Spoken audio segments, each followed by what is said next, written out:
অসমীয় ও বাংলা সঙ্গীতের জগতের সাথে ওতপ্রোতভাবে জড়িয়ে ছিলেন জুবিন গর্গ। তার মৃত্যু শোকের ছায়া ফেলেছে। শুক্রবার তার অকাল মৃত্যুর খবর প্রথমে কেউ বিশ্বাস করতে পারেনি। স্কুবা ড্রাইভিং নাকি মির্গি, ঠিক কী কারণে তার মৃত্যু হলো সেটারও তদন্ত চলছে। এরই মাঝে জুবিনের মৃত্যুর খবরে শোকাহত রাহুল ব্যানার্জি এক অজানা ঘটনার কথা জানান।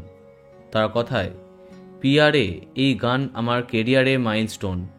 ওই গানের জন্যই আমি বিখ্যাত হয়েছিলাম। ওই বছরে আমরা একসঙ্গে একাধিক অনুষ্ঠান করেছি। এরপরে রাহুল জানান জুবিনের জীবনের দগদগে ঘায়ের স্মৃতির কথা, যেটা অনেকেই জানেন না।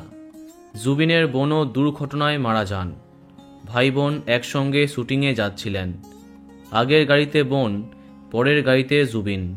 তখনই অ্যাক্সিডেন্ট। তারপরে ওর জীবনে সাইকোলজিক্যাল ট্রমা চলে দীর্ঘ সময়। দীর্ঘদিন একসঙ্গে কাজ।